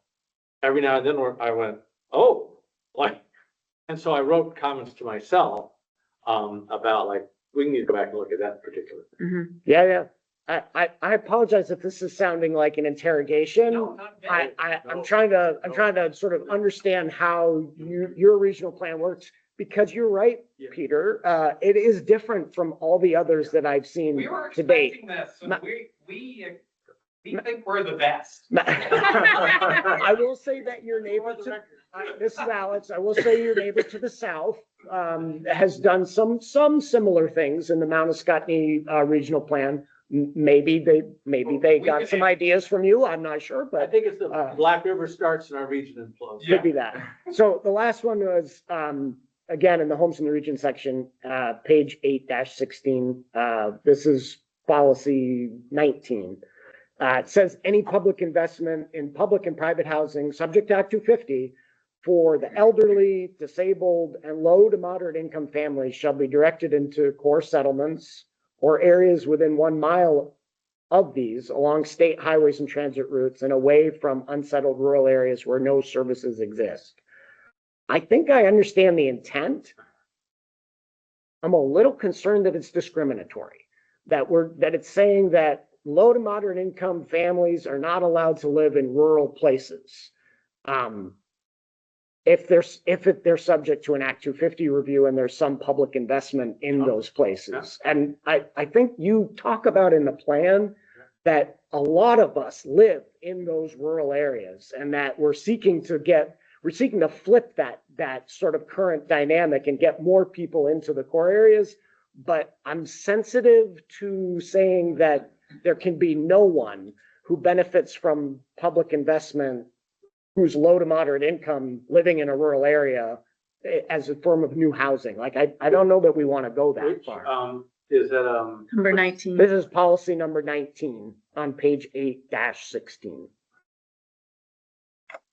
But I'm saying that to raise the issue, but also just to ask, do you have any thoughts on that? Am I misreading it? that's I don't think we've considered that angle. A lot of languages, legacy language has been there. Sure, yeah. And so sometimes it's good for us to go, what did we mean? And I think, yeah, from our perspective, we're looking at putting new development, as you said, in these village centers, in these core areas where you have access to services and amenities Right. and things like that. And so definitely looking at that one, saying, well, from a planning perspective, do we want to have this new development in a place that's accessible or far out, that's maybe far removed from services and, Yeah. emergency response, things Right. of that nature. And so that's the perspective, I think, I at least. took. Yeah. Yeah. This is Janet. I mean, that makes sense, but at the same time, we are asked now to look at environmental justice, benefits and burdens, and are we preventing lower income people from benefiting from a beautiful, pristine rural environment by doing that, by going that far? Well, and this is Alex. I want to give you lots of kudos on this plan. It's a great plan. One of the things you've done that some of the other regions haven't is explicitly say that some of the housing target will be in those rural Right. areas. I forget what your percentage is, but I thought it was a reasonable percentage. So you're doing the right thing and saying The whole map is set up. It's not all supposed to Right. be in the. Right. some regions, it's all supposed to be in these areas planned for growth. I'm just pointing out this particular policy is a little bit counter to that and in a way that might be unintended. Thank you. So, Yeah. I'm done. It's 3:00. Okay. All right, Alex is done. I just want to say, I think too, as Alex said, this is a very logical, practical plan. It really hones in on, its power being for Act 250 and 248 and 248A reviews, and you actually use, as we talked about, the future land use map for that in a way that others haven't been doing. I also want to point out another thing that I noticed. You have a whole section on community cemeteries, and I think that's really important.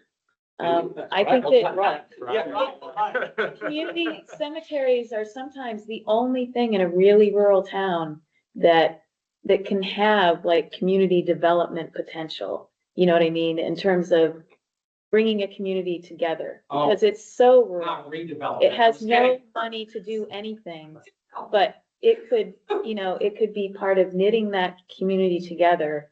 That 6 square, how many miles are a town's square? 6 by 6. Yeah, 6 by 6. 36 Yeah, square so miles. 36 square mile, very rural mountainous town, but it has 5 historic cemeteries. And I think it's important to include that and when you're thinking about a lot of these towns. So I just wanted to point that out. We'll talk more. Hand up. So can I? Yeah, go I ahead, just want to Kirsten. mention something as well. We were talking about how developers can access guidance and pre-application reviews from the RPC. And thank you for helping to refer some of those to Act 250 staff. Just as a clarification, often we are aware of Act 250 projects before they come in the door, in form of an application, but not always. And it's something that we really do encourage, that early contact. So as you say, the developer, the owner can get this really, hopefully helpful and important information that may help guide their development planning in a way that no one's showing up late to the party and saying, hey, there might be a wetland there or this kind of thing. So, yeah, we do really welcome and encourage, and we have resources available to provide pre-application guidance and look at maps and that kind of thing. Yeah, and this, Kevin, just to be clear, it's not just the JO side that we say, go there and figure out if you're jurisdictional or not. On those criteria, we say, talk to Peter, and go, like, what do you see coming as far as this rough idea? Right, and And that way they can give them some, it's so much cheaper. I mean, we'll see $50,000 site plans come in and you're like, no. Like, basic errors and yeah. just not So there's a compliant. lot of and overlap. You didn't even realize that town had zoning, and so it's not an Act 250 thing, but you're gonna run to a wall over here. Yeah, Yeah. we have probably 3 or 4 large projects that talk to us right now. Yeah, this is Kirsten again. There is a lot of mapping information, as as people who work with maps, Primax soils, the rare threatened endangered species. Like, there's just so much information that we can help people access. Yeah. When they're looking at a piece of property. So Let's go to Brooke before signing off. Yeah, I just wanted to reiterate some of Alex's concerns about basically the notion of using a regional plan as a quasi-zoning document in terms of the mandatory language. I was involved for the league years ago when the clear written community standards and the protections for ridgelines, for example, were shoulds, not shalls in town plans. And certainly at the PUC, the orderly development criteria looks at the town plan, but on a regional basis. So the consistency between town and regional plans is very important. And the notion of that need to identify ridge lines or areas that would become clear written community standards in the Act 250 process criterion 10 or criterion 8 on aesthetics. I think there should be caution used in then taking the notion of mandatory language instead of the aspirational nature of what these planning documents were originally to be used for, which then morphed into basically a regulatory document. And I live in Randolph on a class 3 road that is a school bus route, and it is not paved. And so I do share the concern that making the statement that housing should not be developed on those kinds of roads, particularly in this region where many, many of our roads are not paved, does give me pause for concern. So I would just ask you to give that some consideration, and I expect we will address that to some extent in our response to the pre-application. But great job. You folks worked very hard on this, but that's the one area that I did have some real concerns about in terms of the overall impact and what would then be the result in terms of litigation under either criterion 10 or 8 in Act 250, as well as the orderly development criteria at the PUC. Thank you, Brooke. Okay, anybody else online have any last thoughts before we consider adjourning?